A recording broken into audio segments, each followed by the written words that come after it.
Bonjour chers frères et sœurs en Christ, que la grâce, la paix et la miséricorde de notre Seigneur Jésus-Christ vous soient abondamment multipliés. Shalom et bienvenue dans cette nouvelle vidéo de 7 minutes de pain quotidien du 8 février 2026. Nous poursuivons notre lecture dans le livre de Actes des Apôtres, chapitre 11, et nous allons lire aujourd'hui le verset 1er.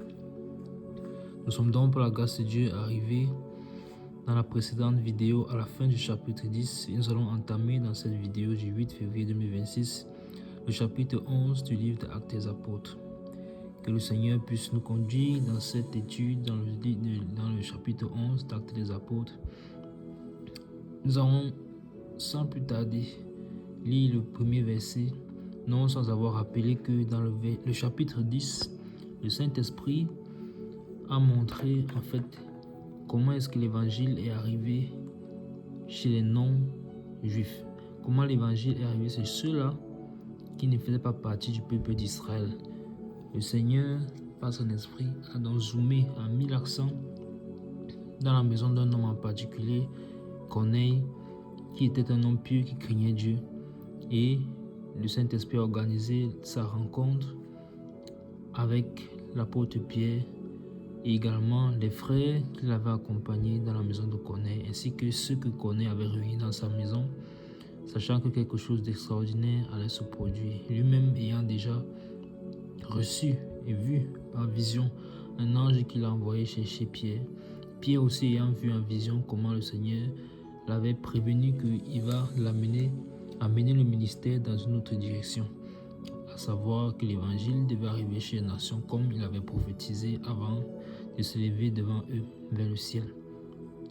Donc, Corneille et sa maison ont accepté le Seigneur. Le Saint-Esprit est descendu sur eux. Avant même qu'ils n'entrent dans les eaux du baptême, ils ont été baptisés et ajoutés donc au corps de Christ. Nous commençons dans ce chapitre 11 et qu'est-ce qu'il dit? Les apôtres et les frères qui étaient dans la Judée apprirent que les païens avaient aussi reçu la parole de Dieu. Amen. Donc, qu'est-ce que nous voyons? Les apôtres et les frères qui étaient dans la Judée. Rappelons, qu'est-ce que la Judée? La Judée, c'est la région dans laquelle l'apôtre Pierre était venu passer un temps. Souvenez-vous que toute cette histoire a commencé avec l'évangéliste Philippe qui est allé dans le chapitre, nous avons vu ça dans le chapitre 8, chapitre 9, où il est allé annoncer l'évangile. Beaucoup de personnes se sont converties. Quand il a fini son ministère d'évangéliste, il est parti. L'apôtre Pierre est venu rendre visite aux frères et sœurs pour voir comment ils allaient, pour prier pour que certains reçoivent le Saint-Esprit. Et soient baptisés du Saint-Esprit. Et qu'est-ce qui s'est passé par la suite? Entre autres, à Lydde, il a ressuscité Tabitha. Et c'est après Lydde qu'il est descendu à Joppé. Et c'est à Joppé donc, pendant qu'il était logé chez Simon le courroyeur, dont la maison était contiguë, enfin était près de la mer. C'est chez ce Simon-là, pendant qu'il était dans un temps de jeûne et de prière, que le Seigneur va lui donner donc cette vision-là, où lui montrant que l'évangile va bientôt aller chez les païens, et donc de ne pas considérer impur ce que lui, le Seigneur, a déjà déclaré pur.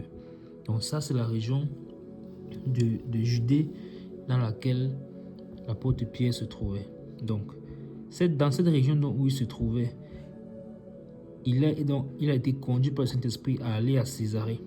Et à Césarée, donc, Corneille et sa famille ont donné la vie au Seigneur. Maintenant, de là où il venait de Judée, les apôtres qui s'y trouvaient et les frères ont appris que les païens ont reçu la parole de Dieu.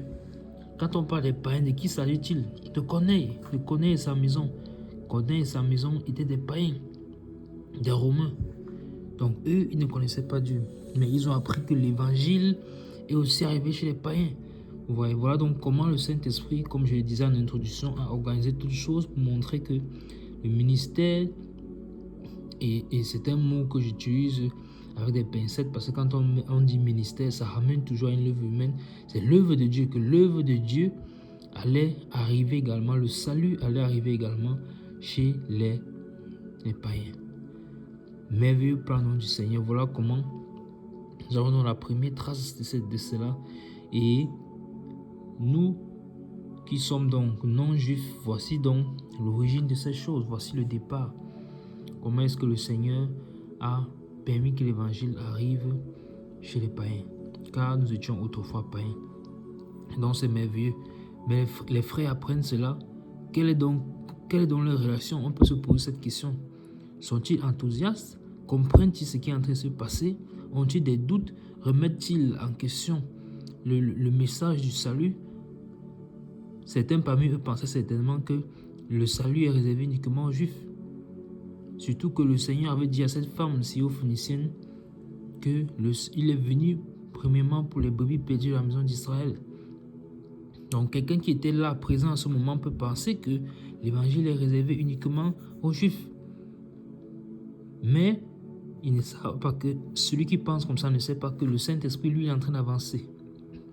Et voilà pourquoi nous devons faire attention à ne pas être bloqués sur ce que nous appelons doctrine ou message que nous avons reçu. Car le Saint-Esprit n'est pas statique. Dieu n'est pas statique.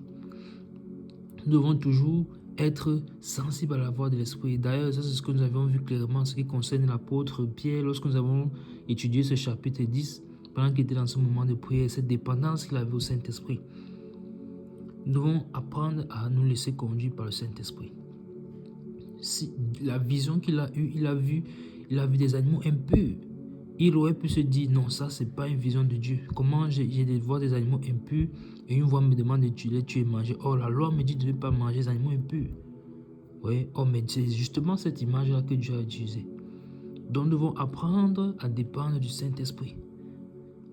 Celui donc qui pense que, comme je disais, nous ne devons pas être bloqués sur les choses que nous avons reçues, car le Saint-Esprit peut nous enseigner de nouvelles choses. Nous devons avoir un cœur qui est toujours disposé à recevoir les enseignements de l'Esprit de Dieu. De l'Esprit de Dieu. Donc, ils apprirent que les païens avaient reçu la parole de Dieu. Quelle sera leur réaction? C'est ce que nous allons voir par la grâce de Dieu dans la prochaine vidéo. Ce chapitre commence effectivement bien. Nous nous arrêtons là pour aujourd'hui. Que la grâce, la paix et la miséricorde de notre Seigneur Jésus-Christ vous soient abondamment multipliées. Shalom.